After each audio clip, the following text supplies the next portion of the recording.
Welcome to the final days. Today is May 14th, 2019.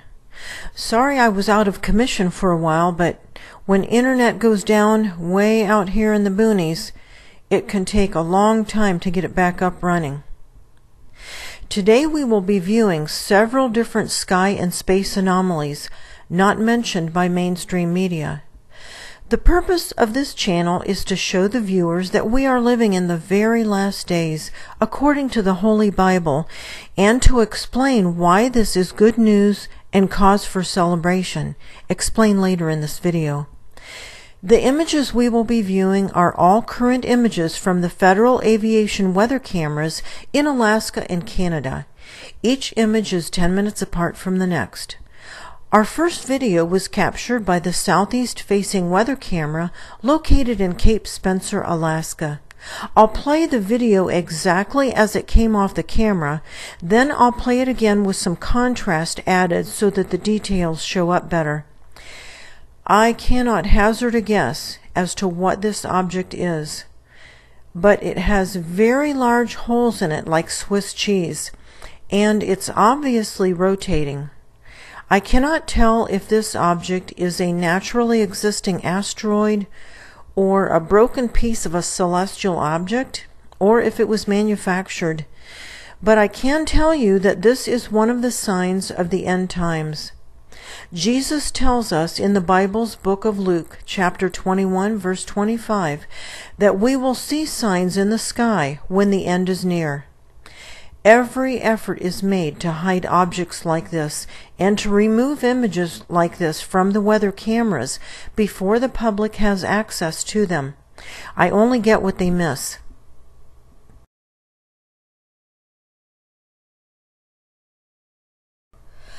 On May 1st, the sun rose at 5:26 a.m. from the perspective of the east-facing weather camera in Point Lay, Alaska.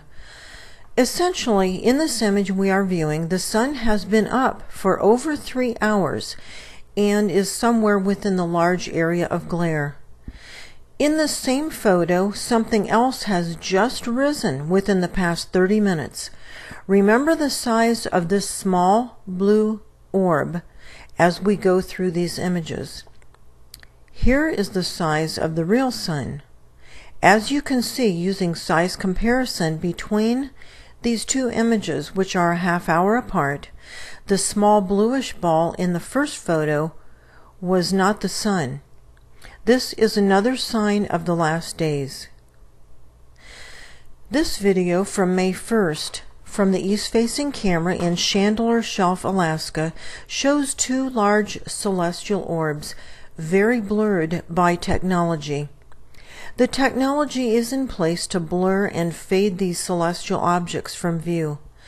Untold trillions have been spent on the technology to hide this inbound planetary system, which has brought with it a dark nebula into our solar system. This nebula can be viewed on my April 15 video and several other previous videos. The reason that trillions have been spent to hide this celestial system is because the enemies of Christ do not want you to know how close we are to the end. The enemies of Christ do not want you to turn your life over to Christ while you still have time. Instructions are at the end of this video telling you how to accept Christ into your life. This is the same camera 12 days later, on May 13th. In the first frame, NASA's equipment, discussed later, emits a black beam in preparation for an eclipse. We can see the faint, fuzzy outline of a large celestial orb just to the right of the sun. Dr. Claudia Albers, an astrophysicist with a YouTube channel, says that there are many of these orbs in our solar system and that most of them are stellar cores, which are low-mass, burned-out stars that siphon energy from our sun as they pass by it. Every day these objects pass between the Earth and the sun, causing multiple solar eclipses. The reason we don't see these eclipses is because NASA's manufactured light, with the black dot, passes in front of these objects while the real sun passes behind. NASA launched a very bright light out away from the Earth's surface, which tracks in perfect synchronization with our sun. This equipment shows up as a black dot if the viewer or camera is directly facing the equipment. This is why the black dot is not always visible. This black dot equipment casts a reflection upon the water's surface, as seen from yesterday's image from the northeast facing camera in Sisters Island, Alaska.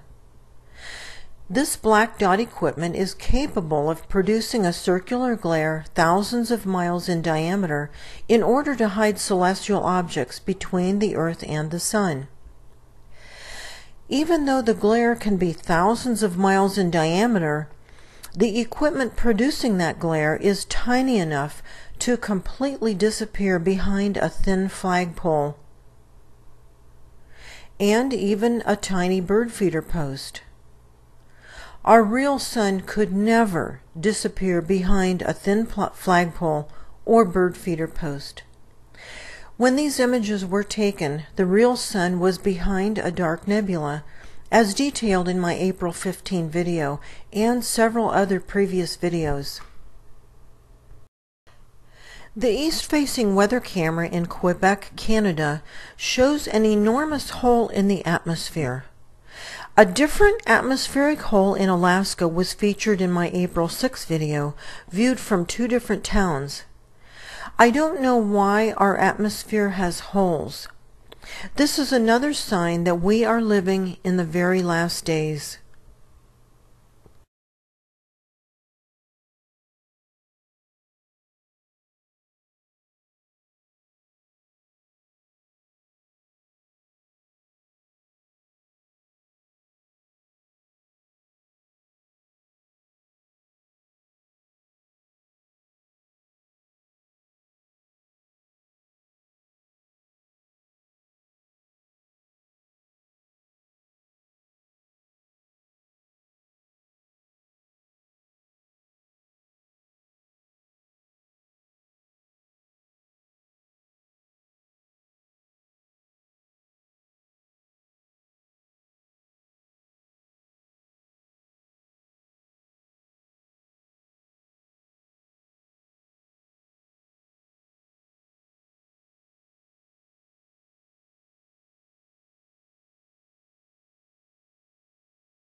Yesterday, the east-facing camera in Sisters Island looked like this at 3:08 p.m. local time.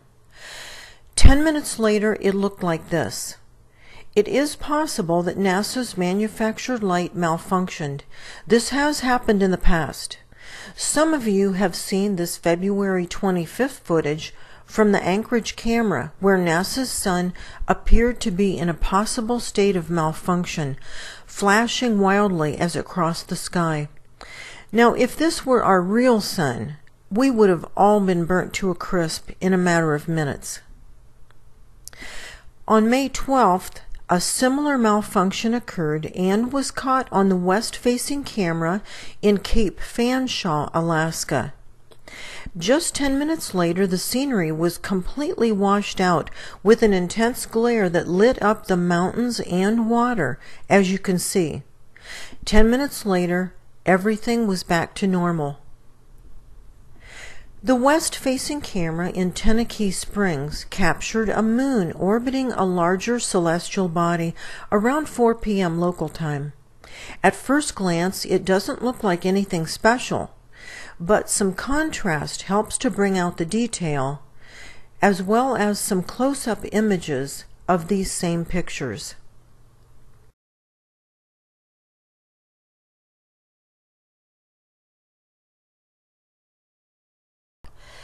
The west-facing camera in Thorn Bay, Alaska, captured a large sphere that seems to change colors. We also see the craft flying close to the object. This craft is always present when celestial objects are in view. It works with NASA's equipment to help conceal the celestial objects from view. The south-facing camera in Sitka, Alaska, captured a heavily cratered red sphere, which is rotating very fast. We know this can't be a lens flare of our sun because it's rotating quickly, and our sun only rotates once every 27 Earth days. These are more of the signs of the last days. In just a minute, we will see a projector being used to simulate our moon. Approaching the last days is cause for celebration for faithful followers of Jesus Christ, because he is removing from earth those believers who are living in holiness. This is commonly called the rapture, which will take place quickly and quietly just before the dawn of the Great Tribulation. The New King James Version of Luke chapter 21, verse 36 reads, "Watch therefore, and pray always, that you may be counted worthy to escape all these things that will come to pass." Jesus is referring to the Great Tribulation. He is saying that those who are counted worthy will escape all of God's wrath. To be counted worthy, we must be living in holiness. A link in the description box below discusses what holiness is and how to achieve it.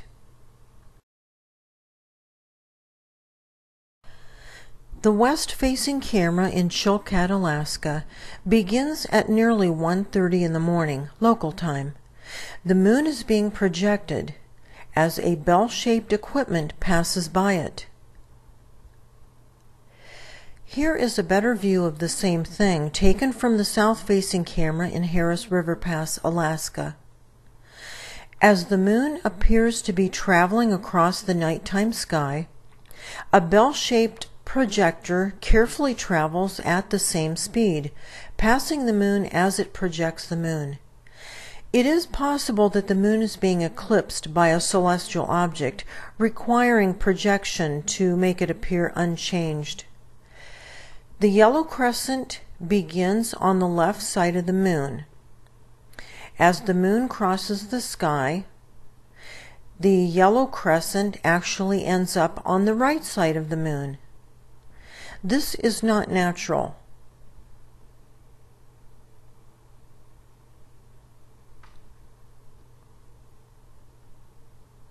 This same bell-shaped equipment shows up in thousands of images across Alaska and Canada. Here it is from the northeast-facing camera in Level Island, Alaska.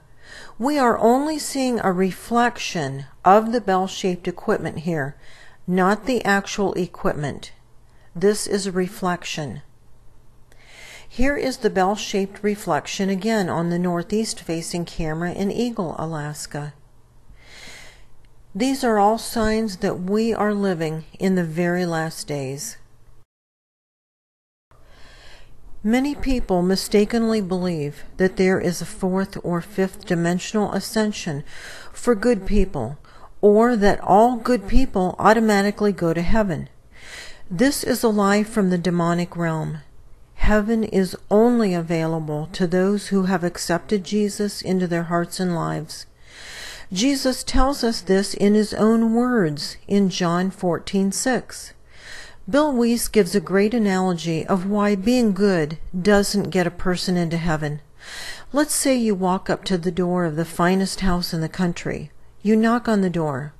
When the owner opens the door, you say, "I'm a good person. I'm moving in."